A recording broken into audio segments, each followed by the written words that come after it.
Olá pessoal, tudo bem? Hoje eu venho aqui para gravar um vídeo. Este vídeo ele será relacionado a um produto chamado Object First. O Object First ele é um produto destinado a ser um storage para o seu backup. Ele é um storage baseado em objeto, feito pela empresa Object First. E ele se adequa, se agrega e se integra muito bem ao Vim Backup Replication. Então, a ideia é eu mostrar para vocês a facilidade de se configurar o produto e integrá-lo ao Vim Backup Replication. Antes de efetivamente iniciar a configuração do Object First, eu gostaria de fazer uma rápida introdução. O porquê a gente deve observar a importância de utilizar o Object First. Muitas organizações já entenderam a importância da imutabilidade, mas ainda têm dúvidas sobre qual solução utilizar e como implementá-la de forma simples e segura. Nessa solução, neste vídeo, eu vou mostrar para vocês como é que o Object First pode ser utilizado, por que ele foi criado, quais são os benefícios que ele oferece para os ambientes Vim e como realizar a configuração passo a passo. O objetivo é fornecer uma visão prática da solução e ajudar a entender onde ele se encaixa em uma estratégia moderna de Cyber Resilience. Então, o que seria o Object First? O Object First ele é um produto que ele traz a imutabilidade nativa. Ou seja, o nome dele seria OODBI, que seria Out of the Box Immutability. O principal diferencial é que todos os backups são armazenados em Object Storage, tipo S3, com imutabilidade já definida por padrão, impedindo que sejam alterados, apagados ou criptografados durante o período de retenção, mesmo em cenários de comprometimento administrativo, ou seja, de comprometimento interno da tua empresa. Ele fornece para nós proteção contra ransomware. Ele já foi projetado para ser a última linha de defesa contra ransomware. Ele possui backups imutáveis, arquitetura Zero Trust, acesso extremamente restrito ao sistema operacional, redução da superfície de ataque, proteção contra ataques internos, ou seja, o seu administrador, por exemplo, ou algum funcionário que tenha privilégio de administrador. E ele também evita o comprometimento das credenciais administrativas. Ele pode ser utilizado como repositório primário para o Vim. Então, diferentemente de soluções tradicionais, usadas apenas como um archive tier, por exemplo, o Object First ele pode ser utilizado como repositório primário da sua solução Vim. Ele só foi definido, ele só pode ser utilizado em ambientes que o cliente tenha a ferramenta, a solução de backup da Vim, o Vim Backup Replication. Então, a gente consegue utilizar os recursos de backup direto para Object Storage, Instant Recovery, Fast Clone e Scale Out Backup Repository. A recuperação também é rápida. Então, a gente consegue, ele foi otimizado para aquelas recuperações de Instant Recovery. O Instant Recovery é uma facilidade que a gente tem no Vim Backup Replication que permite você iniciar a sua máquina, iniciar a sua carga de máquina diretamente do teu arquivo de backup. Então, ele consegue ter um desempenho aprimorado para essa situação, quando você precisar fazer o Instant VM Recovery, que a gente chama. Ele tem um throughput bastante alto também para o seu ambiente corporativo, e ele também consegue fazer a execução de múltiplas recuperações paralelas, né, ao mesmo tempo, em caso de um desastre. Com relação à simplicidade operacional, na própria Vim existe o repositório que a gente chama de repositório endurecido. Atualmente a gente tem um appliance, a Vim tem um appliance de repositório endurecido, que ela já dá suporte, inclusive, ao sistema operacional. Dá patches, aplica os patches, deixa o sistema operacional em ordem, sem a necessidade do seu administrador ter que fazer alguma atividade com aquele Linux. Porém, o Object First ele já é uma caixa pronta para uso, ou seja, o administrador não precisa conhecer Linux, não precisa conhecer absolutamente nada de sistema operacional. Porque ele é feito, esse appliance da Object First, ele já está tudo integrado dentro dessa única caixa. No meu caso, eu vou fazer uma demonstração utilizando o appliance virtual, que ele só é recomendado para testes, para treinamento, para demonstrações, como eu vou fazer agora. Importante você observar que no teu ambiente de produção você deve utilizar o appliance físico dimensionado de acordo com o teu ambiente. Esse dimensionamento ele deve ser feito por um System Engineer da própria Object First. Ele vai fazer um planejamento de capacidade e vai dimensionar a caixa adequada, o equipamento adequado para a tua necessidade. Então, o administrador ele não precisa conhecer Linux, basta ele, demora 15 minutos para fazer a configuração do Object First. Aqui na minha demo ele vai demorar um pouco mais, porque eu vou explicar o passo a passo. Eu vou mostrar para vocês desde a criação da máquina virtual até a utilização, a instalação e configuração do Object First e integração com o Vim Backup Replication. Então, ele é bem simples.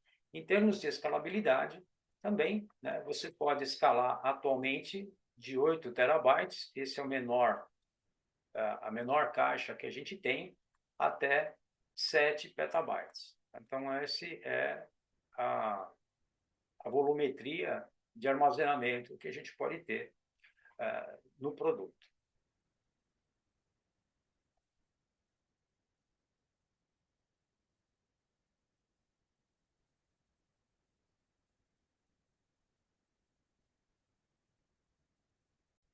Bom, eu dei um pause na gravação para que eu pudesse organizar o meu ambiente de forma a ficar mais fácil a apresentação. Então, agora eu vou retomar com a minha apresentação utilizando o meu ambiente virtual que está baseado em vSphere. Então, essa é a ideia. Vou compartilhar a minha tela. A tela aqui eu tenho meu ambiente de vSphere para que vocês possam seguir comigo a apresentação, a demonstração. Então, aqui no meu ambiente vSphere, assim, as minhas credenciais elas vão passar, meu hostname, enfim. Isso, evidentemente, na produção a gente não publica. Como se trata do meu home lab, eu não me importo em passar os nomes, porque é o meu ambiente de home, meu ambiente laboratório que eu tenho para eu praticar os meus ensaios, fazer os meus testes, enfim, para eu aprimorar o meu conhecimento e também repassar esse conhecimento para vocês através de um vídeo, através de um post, como eu estou fazendo agora esse vídeo. Né?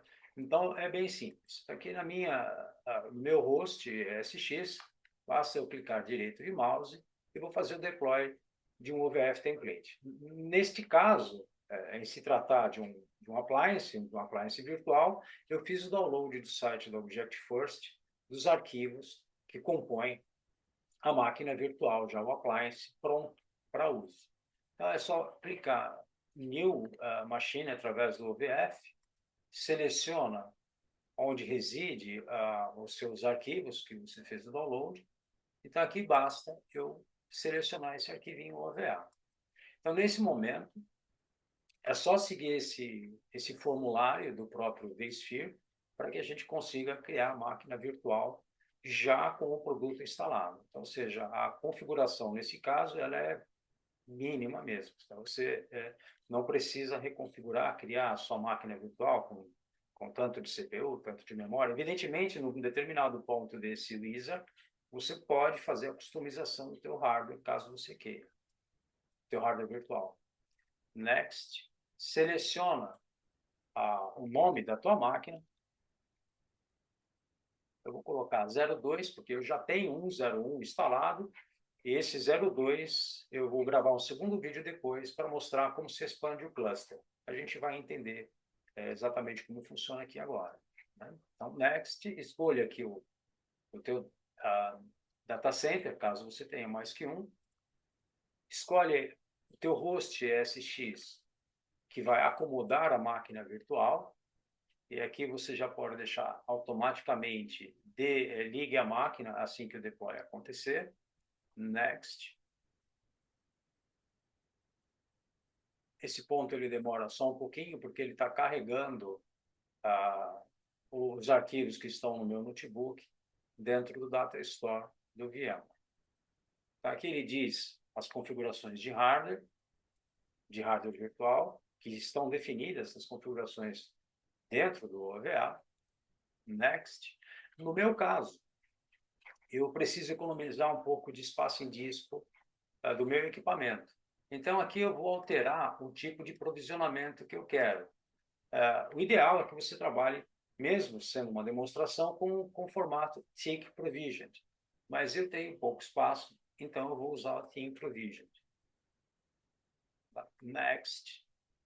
A rede, você faz o mapeamento da sua rede. Então, aqui você vai determinar qual é a rede que está no teu ambiente, na tua infraestrutura virtual. Next. E Finish. E agora, o processo de deploy vai acontecer. Eu vou pausar o vídeo novamente, para que a gente não fique esperando esse deploy acontecer. Esse deploy vai demorar talvez uns 7 minutos. Eu vou dar um pause no vídeo agora. Ok, a instalação já aconteceu. Você pode observar aqui no sumário da máquina o TBI 2, existe a telinha azul. Eu vou clicar nessa tela azul para que a gente possa dar continuidade na instalação. O processo de instalação da máquina física, do appliance físico, ele é praticamente o mesmo, não muda quase nada em termos de instalação, é praticamente o mesmo. Então, aqui você vai ver a simplicidade que a gente tem. Durante a instalação da máquina física, a gente recebe essa tela também, e aqui basta você seguir o ISA. Aceite, né, os termos, né, o License to Use, e já vai cair nessa tela. Então, se você já tem um cluster com um nó, com um equipamento de Object First, você pode aumentar adicionando um segundo nó, um segundo appliance ao seu cluster. Ou, se você não tem nada, você pode iniciar o seu cluster diretamente. Por que que a gente coloca ele no cluster? Justamente por essa facilidade de você poder fazer uma escalabilidade adicionando um segundo nó, um terceiro nó e um quarto nó. Então, aqui nesse caso, a gente vai precisar, eu vou mostrar para vocês como se cria o cluster, e aí a gente vai precisar de pelo menos 2 IPs. Um IP para o host e o IP para o cluster. Okay? Então, aqui nesse caso, eu seleciono que eu não tenho o cluster, é só dar Enter.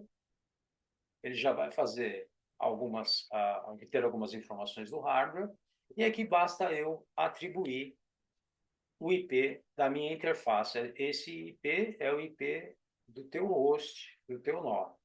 Depois você vai ter que adicionar um segundo IP, que será o IP virtual do seu cluster.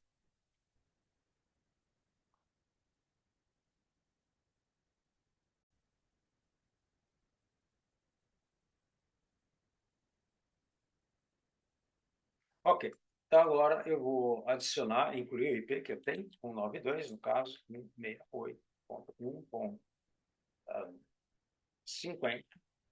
A minha máscara de rede no meu ambiente é /24. O meu default gateway, 1. E o meu DNS,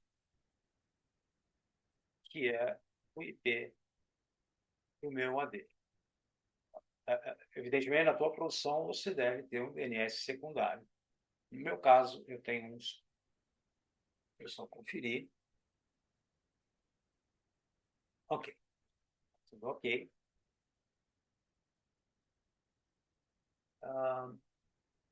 Ok. Faltou um octeto aqui. Ok. Agora está correto. Você vai atribuir o hostname dessa máquina.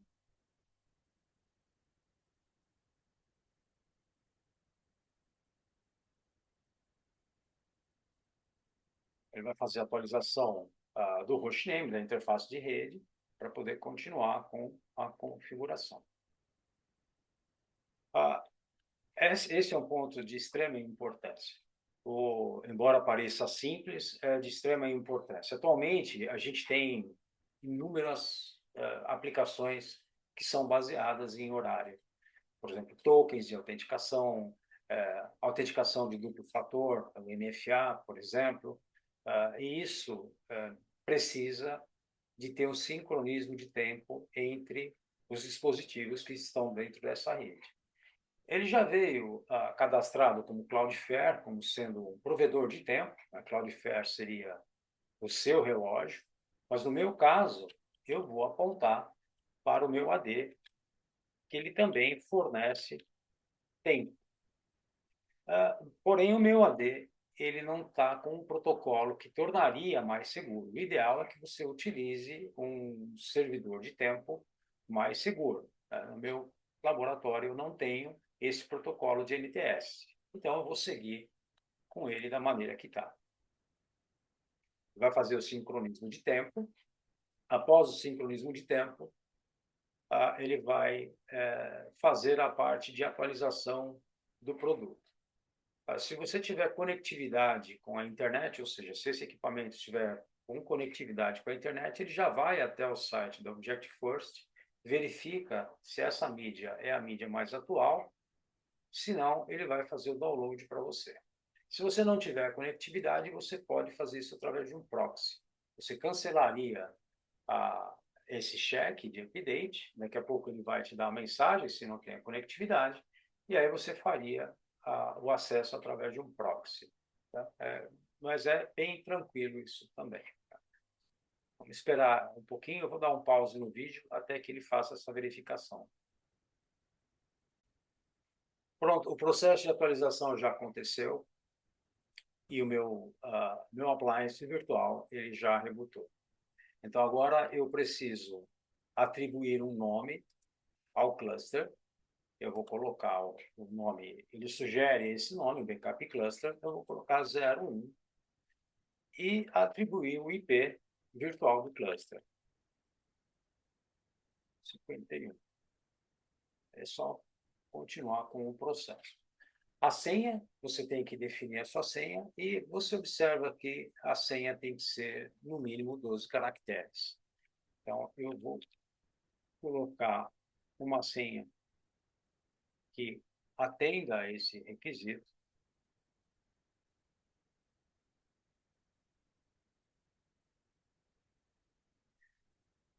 Confirmo.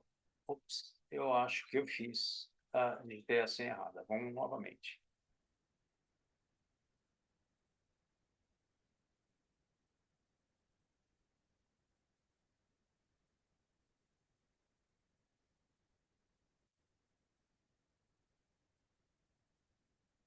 Ok.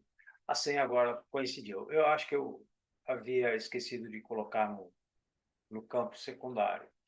Pronto. O produto está pronto para ser configurado. O que a gente tem que fazer agora? A gente tem que acessar. Esse será o teu endpoint, ou seja, todas as atividades que você for fazer, quando você for criar um repositório, por exemplo, dentro do Vim Backup Replication, você deve colocar o IP do endpoint que nós temos ali, que ele mostrou. Então, você pode ir pelo HTTPS na porta 443 para o seu endpoint, e para você fazer as configurações, você usaria a porta 8443. Então, vamos acessar aqui uma outra tab.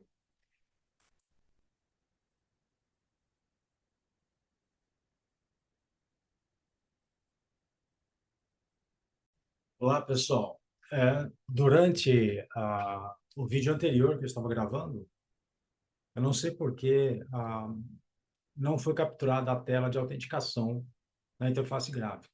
Então, eu vou refazer o processo para que vocês possam ver a criação da chave no Access Key e a criação do bucket. Então, eu vou compartilhar novamente e vou continuar agora a partir do momento que eu havia falado, que você deve fazer o restante da configuração utilizando a interface gráfica.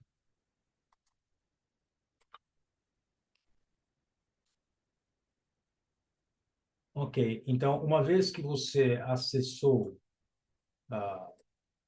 a interface gráfica com o endereço, esse daqui é o IP do cluster, do Objective First, você deve se autenticar com o usuário Object First e a senha que você utilizou durante o processo de instalação do produto. Ok, o Wizard, assim que você faz o primeiro acesso, só um minuto.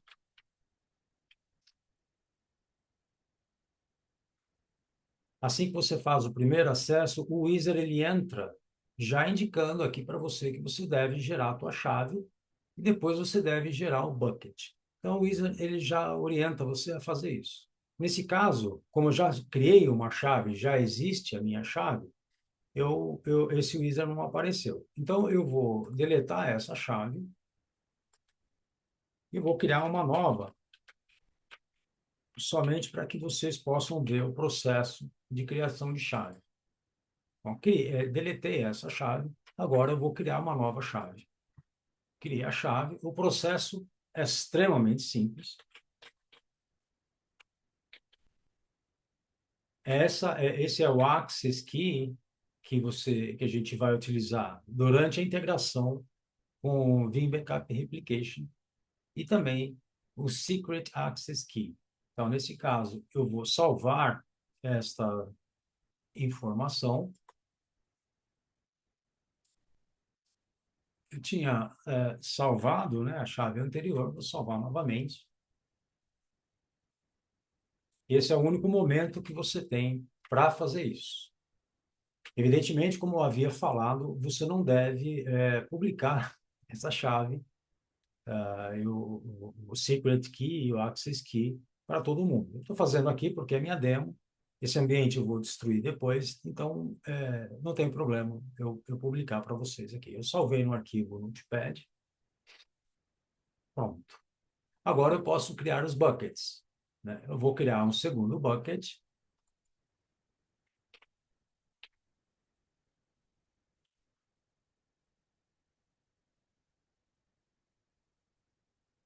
Já habilito a imutabilidade. Então, esse checkbox ele já vem marcado por padrão.